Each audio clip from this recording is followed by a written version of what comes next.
Marketing होता क्या है? मल्टी लेवल मार्केटिंग क्या है? दोस्तों, जब हम किसी बिजनेस की बात करते हैं तो एक बहुत ही ज़रूरी फैक्टर जिसके बारे में हम बात करते हैं वो होता है मार्केटिंग। लेकिन ये मार्केटिंग होता क्या है? अगर मोटे तौर पर देखें तो हम जानेंगे कि मार्केटिंग एक ऐसी टेक्निक है जिसके थ्रू कोई भी कंपनी अपने गुड्स या सर्विसेज को प्रमोट कर पाती है, यानी दूसरों को प्रोडक्ट्स के बारे में बता पाती है जिससे कि लोग उन्हें खरीद सकें या उनसे जुड़ सकें। इस मार्केटिंग में आज के दौर में एक नया नाम या एक नया तरीका जिसका सबसे ज़्यादा इस्तेमाल किया जा रहा है वो है MLM यानी मल्टी लेवल मार्केटिंग। ये तरीका किसी भी प्रोडक्ट को प्रमोट करने का न सिर्फ एक सबसे अच्छा तरीका है बल्कि ये सबसे ज़्यादा मिसअंडरस्टूड भी किया जाता है। जैसा कि हमने पहले भी बताया कि मार्केटिंग एक तरीका है किसी भी प्रोडक्ट को प्रोड्यूसर से लेकर उसके यूज़र या कस्टमर तक पहुंचाने का। वहीं मल्टी लेवल मार्केटिंग एक ऐसा प्रोसेस है जो कि मार्केटिंग के प्रोसेस में आने वाले लोगों को किस तरह से लेवल के बेस पर पेमेंट किया जाना चाहिए वो डिफाइन करता है। मल्टी का मतलब होता है एक से ज़्यादा और यहाँ पर लेवल का मतलब है जनरेशन यानी कि पीढ़ी। वैसे तो ये कहा जा सकता है कि ये मल्टी जनरेशन मार्केटिंग है, लेकिन हम इसके बहुत ही ज़्यादा पॉपुलर नाम का ही इस्तेमाल करते हैं जो कि है मल्टी लेवल मार्केटिंग।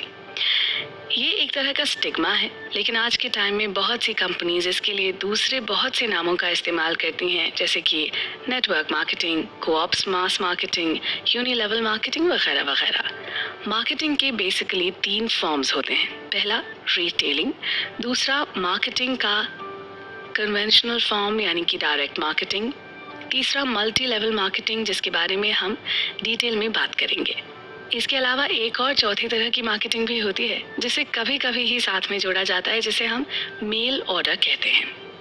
इसके अलावा एक 5वां तरीका भी होता है जिसे पिरामिड मार्केटिंग कहा जाता है। लोग अक्सर इसे भी मल्टी लेवल मार्केटिंग के साथ कंफ्यूज कर देते हैं, लेकिन ये तरीका इलीगल है और ऐसा इसलिए है क्योंकि ये एक वैलिड तरीका नहीं है। ये प्रोवाइड नहीं कर पाता। इसमें एक तरह से देखा जाए तो प्रोडक्ट मूव ही नहीं करता है। मल्टी लेवल मार्केटिंग की जब हम बात करते हैं तो ज़्यादातर लोग इसके साथ नहीं जुड़ पाते क्योंकि वो इसे सही तरह से समझ नहीं पाते। वो मल्टी लेवल मार्केटिंग और डायरेक्ट सेल्स मार्केटिंग में अंतर ही नहीं समझ पाते। इन दोनों में सबसे बड़ा अंतर ये होता है कि मल्टी लेवल मार्केटिंग में आप खुद के लिए तो करते ही हैं बल्कि दूसरे भी आपके लिए करते हैं।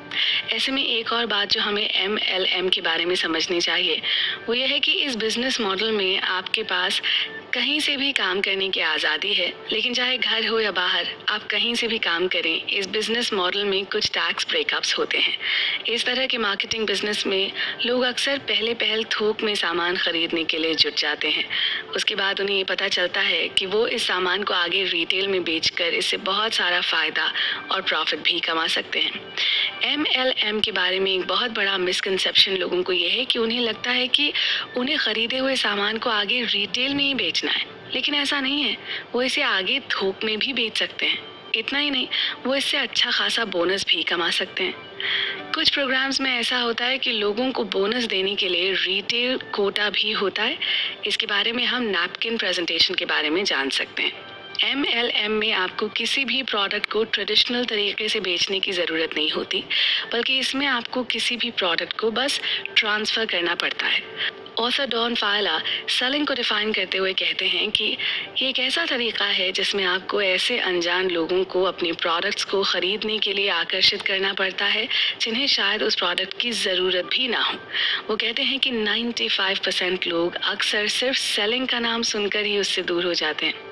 सेलिंग में किसी भी प्रोडक्ट को एक जगह से दूसरी जगह पर मूव करना ही पड़ता है, वरना उसका कोई भी फ़ायदा नहीं होता और ना ही किसी को उसके लिए पैसे मिलते हैं।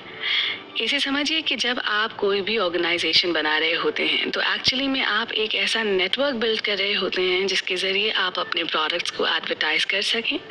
रिटेलिंग नेटवर्क मार्केटिंग का बेस होता है और ये नेटवर्क मार्केटिंग अपने आसपास के लोगों, अपने नाते रिश्तेदारों को साथ लेकर एक डिस्ट्रीब्यूटर की तरह से शुरू किया जा सकता है।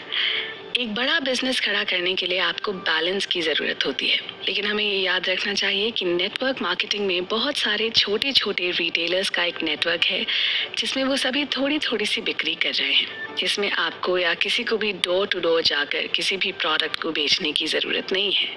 इसमें सिर्फ आपको अपने दोस्तों और जानने वालों के साथ प्रोडक्ट्स की क्वालिटी और उसकी यूसेज के बारे में इंफॉर्मेशन शेयर करने की ज़रूरत होती है।